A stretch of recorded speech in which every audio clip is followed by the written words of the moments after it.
Wilmington City Council had a special committee of the whole meeting to ferret out the details of an event held on the riverfront. Foxtail Festival, a day-long hip-hop music event, was held in mid-September in Tubman Garrett Riverfront Park. After the event, it was found that over 20 off-duty police officers, as well as city emergency medical personnel and workers from the city's Department of Public Works, were paid by the city to work for the for-profit event. According to figures released by the City Council, the city paid more than $18,000 to pay for the provided services. Typically, event sponsors are responsible for fees incurred by their event, as was the case with several other events that took place in the city on the same day. Following the disclosure that city resources were used for the festival, Mayor Dennis Williams' chief strategy advisor, Velda Jones-Potter, was relieved of her duties. Potter is the mother of Brandon Potter, one of the Foxtail Festival organizers. Wilmington City Council held the 6-hour-long committee meeting to determine if city resources were used improperly and to prevent similar situations from occurring in the future. The question is, though, should she not have divorced herself from this situation, certainly to avoid some misstep where we would end up here? My position is, I think it's very clear that at the very beginning, Ms. Potter should have, as an individual in a senior leadership role, should have recused herself from anything dealing with this issue. Clearly there was conflict there, or potential, or the appearance of a conflict, and I think had that happened at the outset, you wouldn't be where we are tonight. And I think, and I've heard Ms. Potter's statements regarding the multiple roles she's played in terms of being having rights as a citizen, having a desire as a mother to see her son's event succeed. But when you're the chief strategy advisor, when you're in a senior leadership position, you can't pivot among those roles and expect there not to be problems. Some influence. And the other thing is the individuals that you're interacting with have no way of understanding what role you are in.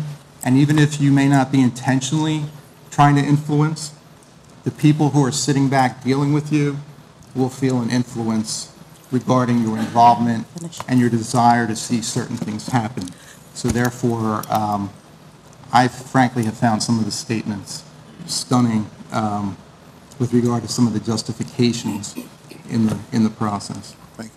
The allegation initially was made that Velda Jones-Potter, mother of the son of one of the sponsors of the event and chief strategy advisor to the mayor, did it. I trust it has become more clear that she did not do that she cannot do that. And so as that became to be clear, I fear that the focus then begins to shift to other issues. Specifically, the city has an established code of ethical conduct which all employees are bound by. Mrs. Potter is aware of the code of ethical conduct because she signed a document in January 2013 when she became a city employee, certifying that she has read and understands what the city's code of ethical conduct requires of each employee. When she signed this document, Mrs. Potter certified that she understood the city's code of ethical conduct and the standards to which she would be held. Specifically, Mrs. Potter certified that she understood that the ethical code requires city employees to avoid conduct which is in violation of the public trust or which creates a justifiable impression among the public that such trust is being violated.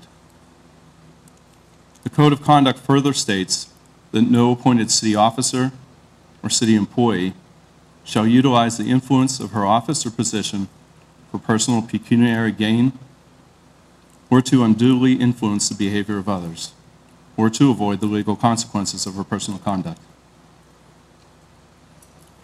Mrs. Potter certified that she would refrain from using her position as an employee to secure unwarranted privileges, private advancement, or gain, or the appearance of such.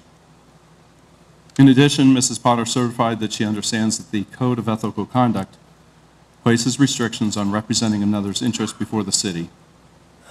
In particular, the Code of Ethical Conduct states that no city employee may represent or otherwise assist any private enterprise with respect to any matter before the city agency with which the employee is associated by employment or appointment.